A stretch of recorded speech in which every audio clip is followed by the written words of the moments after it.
Barnaby Rudge by Charles Dickens. Chapter 73.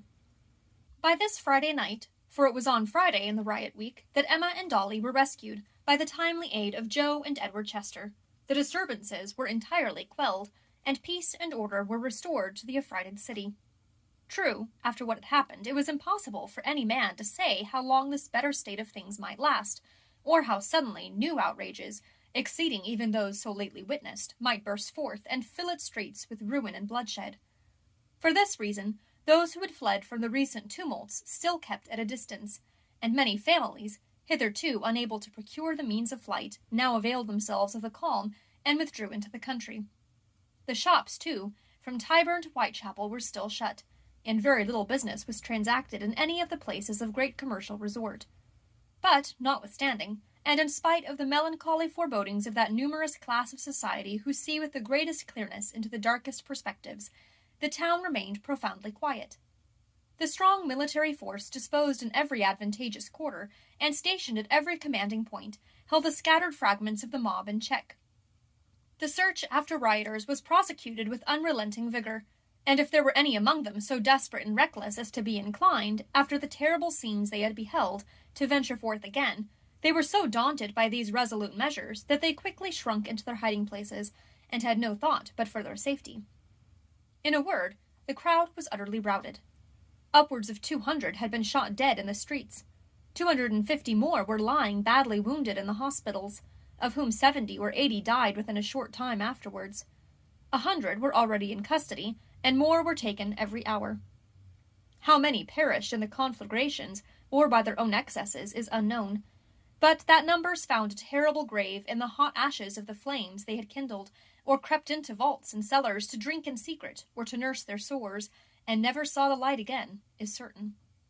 When the embers of the fires had been black and cold for many weeks, the labourers' spades proved this beyond a doubt. 72 private houses and 4 strong jails were destroyed in the 4 great days of these riots. The total loss of property, as estimated by the sufferers, was £155,000. At the lowest and least partial estimate of disinterested persons, it exceeded £125,000. For this immense loss, compensation was soon afterwards made out of the public purse, in pursuance of a vote of the House of Commons, the sum being levied on the various wards in the city, on the county, and the borough of Southwark. Both Lord Mansfield and Lord Saville, however, who had been great sufferers, refused to accept of any compensation whatever. The House of Commons, sitting on Tuesday with locked and guarded doors, had passed a resolution to the effect that as soon as the tumult subsided, it would immediately proceed to consider the petitions presented from many of His Majesty's Protestant subjects, and would take the same into its serious consideration. While this question was under debate, Mr. Herbert, one of the members present, indignantly rose and called upon the House to observe that Lord George Gordon was then sitting under the gallery with the blue cockade, the signal of rebellion, in his hat. He was not only obliged, by those who sat near, to take it out, but offering to go into the street to pacify the mob with the somewhat indefinite assurance that the House was prepared to give them the satisfaction they sought, was actually held down in his seat by the combined force of several members. In short, the disorder and violence which reigned triumphant out of doors penetrated into the Senate, and there, as elsewhere, terror and alarm prevailed, and ordinary forms were for the time forgotten. On the Thursday, both houses had adjourned until the following Monday se'nnight, declaring it impossible to pursue their deliberations with the necessary gravity and freedom while they were surrounded by armed troops. And now that the rioters were dispersed, the citizens were beset with a new fear. For, finding the public thoroughfares and all their usual places of resort filled with soldiers, entrusted with the free use of fire and sword, they began to lend a greedy ear to the rumours which were afloat of martial law being declared, and to dismal stories of prisoners having been seen hanging on lamp-posts in Cheapside and Fleet Street. These terrors being promptly dispelled by a proclamation declaring that all the rioters in custody would be tried by a special commission in due course of law, a fresh alarm was engendered by its being whispered abroad that French money had been found on some of the rioters, and that the disturbances had been fomented by foreign powers who sought to compass the overthrow and ruin of England. This report, which was strengthened by the diffusion of anonymous handbills, but which, if it had any foundation at all, probably owed its origin to the circumstance of some few coins, which were not English money, having been swept into the pockets of the insurgents with other miscellaneous booty, and afterwards discovered on the prisoners or the dead bodies, caused a great sensation, and men's minds being in that excited state when they are most apt to catch at any shadow of apprehension, was brooded about with much industry. All remaining quiet, however, during the whole of this Friday, and on this Friday night, and no new discoveries being made, confidence began to be restored, and the most timid and desponding breathed again. In Southwark, no fewer than 3,000 of the inhabitants formed themselves into a watch, and patrolled the streets every hour. Nor were the citizens slow to follow so good an example, and it being the manner of peaceful men to be very bold when the danger is over, they were abundantly fierce and daring, not scrupling to question the stoutest passenger with great severity, and carrying it with a very high hand over all errand boys, servant girls, and prentices. As day deepened into evening, and darkness crept into the nooks and corners of the town, as if it were mustering in secret, and gathering strength to venture into the open ways, Barnaby sat in his dungeon, wondering at the silence, and listening in vain for the noise and outcry which had ushered in the night of late.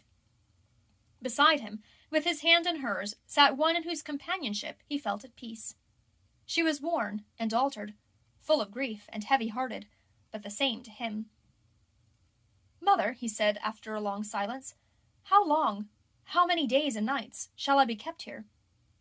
"Not many, dear. I hope not many." "You hope? Ay, but your hoping will not undo these chains. I hope, but they don't mind that. Grip hopes, but who cares for Grip?" The raven gave a short, dull, melancholy croak. It said, "Nobody," as plainly as a croak could speak.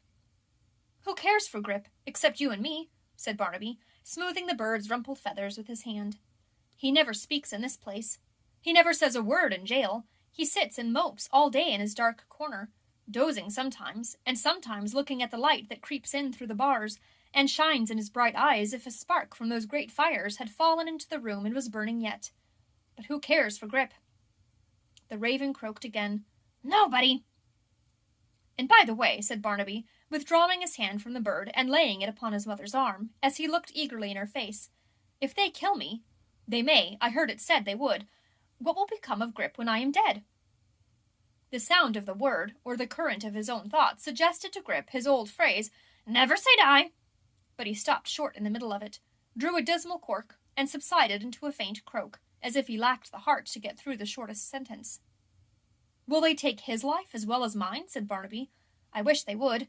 If you and I and he could die together, there would be none to feel sorry or to grieve for us. But do what they will, I don't fear them, mother." "They will not harm you," she said, her tears choking her utterance. "They never will harm you when they know all. I am sure they never will." "Oh, don't be too sure of that," cried Barnaby, with a strange pleasure in the belief that she was self-deceived, and in his own sagacity. "They have marked me from the first. I heard them say so to each other when they brought me to this place last night, and I believe them. Don't you cry for me. They said that I was bold, and so I am, and so I will be. You may think that I am silly, but I can die as well as another. I have done no harm, have I?" he added quickly. "None before heaven," she answered. "Why then," said Barnaby, "let them do their worst. You told me once, when I asked you what death meant, that it was nothing to be feared. If we did no harm? Aha, mother, you thought I had forgotten that." His merry laugh and playful manner smote her to the heart. She drew him closer to her and besought him to talk to her in whispers and to be very quiet, for it was getting dark, and their time was short, and she would soon have to leave him for the night. "You will come tomorrow?" said Barnaby. "Yes, and every day, and they would never part again." He joyfully replied that this was well, and what he wished, and what he had felt quite certain she would tell him. And then he asked her where she had been so long, and why she had not come to see him when he had been a great soldier, and ran through the wild schemes he had had for their being rich and living prosperously, and with some faint notion in his mind that she was sad, and he had made her so, tried to console and comfort her, and talked of their former life and his old sports and freedom, little dreaming that every word he uttered only increased her sorrow, and that her tears fell faster at the freshened recollection of their lost tranquillity.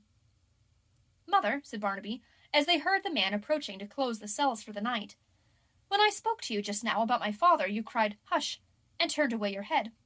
Why did you do so? Tell me why, in a word. You thought he was dead. You are not sorry that he is alive and has come back to us.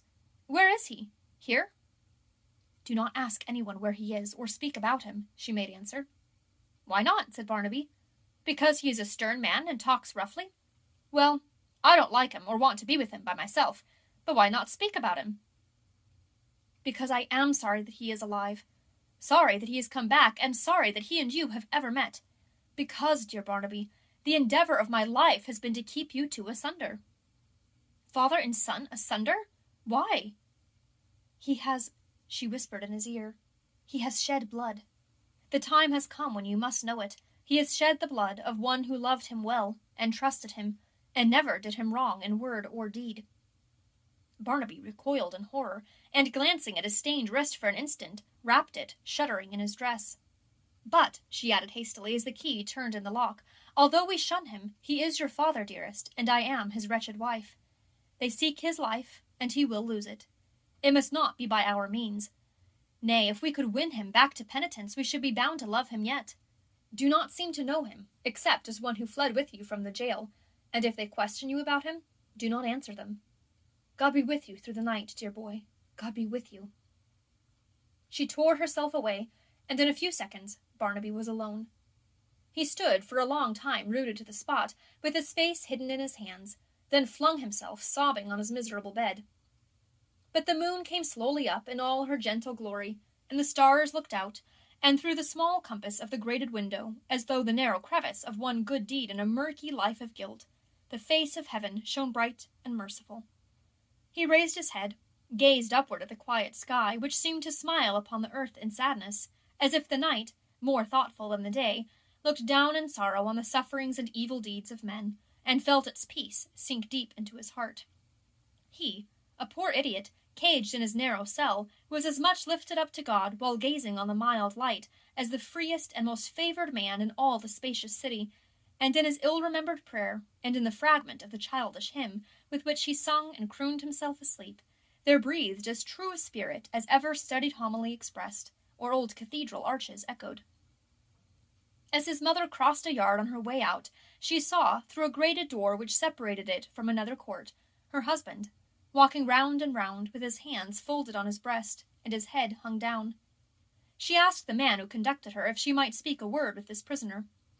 Yes, but she must be quick, for he was locking up for the night, and there was but a minute or so to spare. Saying this, he unlocked the door and bade her go in. It grated harshly as it turned upon its hinges, but he was deaf to the noise, and still walked round and round the little court, without raising his head or changing his attitude in the least. She spoke to him, but her voice was weak and failed her. At length she put herself in his track, and when he came near, stretched out her hand and touched him. He started backward, trembling from head to foot, but seeing who it was, demanded why she came there. Before she could reply, he spoke again. Am I to live or die? Do you murder too, or spare? My son, our son, she answered, is in this prison. What is that to me? He cried, stamping impatiently on the stone pavement. I know it. He can no more aid me than I can aid him. If you are come to talk of him, begone. As he spoke, he resumed his walk, and hurried round the court as before. When he came again to where she stood, he stopped and said, Am I to live or die? Do you repent? Oh, do you? She answered. Will you, while time remains? Do not believe that I could save you if I dared. Say if you would, he answered with an oath, as he tried to disengage himself and pass on. Say if you would. Listen to me for one moment, she returned, for but a moment. I am but newly risen from a sick-bed, from which I never hoped to rise again. The best among us think, at such a time, of good intentions half performed and duties left undone. If I have ever, since that fatal night, omitted to pray for your repentance before death, if I omitted even then anything which might tend to urge it on you when the horror of your crime was fresh, if, in our later meeting, I yielded to the dread that was upon me, and forgot to fall upon my knees and solemnly adjure you, in the name of him you sent to his account with heaven, to prepare for the retribution which must come and which is stealing on you now, I humbly before you, and in the agony of supplication in which you see me, beseech that you will let me make atonement. What is the meaning of your canting words? He answered roughly. Speak, so that I may understand you. I will, she answered. I desire to. Bear with me for a moment more. The hand of him who set his curse on murder is heavy on us now. You cannot doubt it. Our son, our innocent boy, on whom his anger fell before his birth, is in this place in peril of his life, brought here by your guilt. Yes, by that alone, as heaven sees and knows, for he has been led astray in the darkness of his intellect, and that is the terrible consequence of your crime. If you come, woman-like, to load me with reproaches, he muttered, again endeavoring to break away. I do not. I have a different purpose. You must hear it.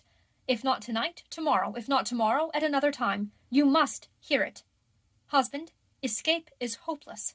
Impossible. You tell me so, do you? He said, raising his manacled hand and shaking it. You? Yes, she said, with indescribable earnestness. But why? To make me easy in this jail. To make the time twixt this and death pass pleasantly. For my good. Yes, for my good, of course, he said, grinding his teeth and smiling at her with a livid face. Not to load you with reproaches, she replied. Not to aggravate the tortures and miseries of your condition. Not to give you one hard word, but to restore you to peace and hope. Husband, dear husband, if you will but confess this dreadful crime, if you will but implore forgiveness of heaven and of those whom you have wronged on earth, if you will dismiss these vain, uneasy thoughts which never can be realized, and will rely on penitence and on the truth, I promise you, in the great name of the Creator, whose image you have defaced, that he will comfort and console you. And for myself, she cried, clasping her hands and looking upward, I swear before him, as he knows my heart and reads it now, that from that hour I will love and cherish you as I did of old, and watch you night and day in the short interval that will remain to us, and soothe you with my truest love and duty, and pray with you that one threatening judgment may be arrested, and that our boy may be spared to bless God in his poor way in the free air and light. He fell back and gazed at her while she poured out these words, as though he were for a moment awed by her manner and knew not what to do. But anger and fear soon got the mastery of him, and he spurned her from him. Begone, he cried. Leave me. You plot, do you? You plot to get speech with me, and let them know I am the man they say I am. A curse on you and on your boy. On him the curse has already fallen, she replied, wringing her hands. Let it fall heavier. Let it fall on one and all. I hate you both. The worst has come to me. The only comfort that I seek or I can have will be the knowledge that it comes to you. Now go. She would have urged him gently, even then, but he menaced her with his chain. I say go. I say it for the last time. The gallows has me in its grasp, and it is a black phantom that may urge me on to something more. Begone. I curse the hour that I was born, the man I slew, and all the living world. In a paroxysm of wrath and terror and the fear of death, he broke from her, and rushed into the darkness of his cell, where he cast himself jangling down upon the stone floor, and smote it with his ironed hands. The man returned to lock the dungeon door, and having done so, carried her away. On that warm, balmy night in June, there were glad faces and light hearts in all quarters of the town, and sleep, banished by the late horrors, was doubly welcomed.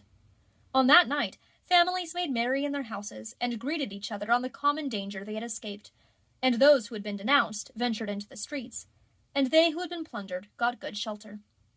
Even the timorous Lord Mayor, who was summoned that night before the Privy Council to answer for his conduct, came back contented, observing to all his friends that he had got off very well with the reprimand, and repeating with huge satisfaction his memorable defence before the council, that such was his temerity he thought death would have been his portion. On that night, too, more of the scattered remnants of the mob were traced to their lurking places and taken, and in the hospitals and deep among the ruins they had made, and in the ditches and fields, many unshrouded wretches lay dead, envied by those who had been active in the disturbances, and who pillowed their doomed heads in the temporary jails. And in the tower, in a dreary room whose thick stone walls shut out the hum of life, and made a stillness which the records left by former prisoners with those silent witnesses seemed to deepen and intensify, remorseful for every act that had been done by every man among the cruel crowd, feeling for the time their guilt his own, and their lives put in peril by himself, and finding amidst such reflections little comfort in fanaticism, or in his fancied call, sat the unhappy author of all, Lord George Gordon. He had been made prisoner that evening. "If you are sure it's me you want," he said to the officers, who waited outside with the warrant for his arrest on a charge of high treason, "I am ready to accompany you," which he did, without resistance. He was conducted first before the Privy Council, and afterwards to the Horse Guards, and then was taken by way of Westminster Bridge and back over London Bridge, for the purpose of avoiding the main streets, to the Tower, under the strongest guard ever known to enter its gates with a single prisoner. Of all his 40,000 men, not one remained to bear him company. Friends, dependents, followers, none were there. His fawning secretary had played the traitor, and he whose weakness had been goaded and urged on by so many for their own purposes was desolate and alone.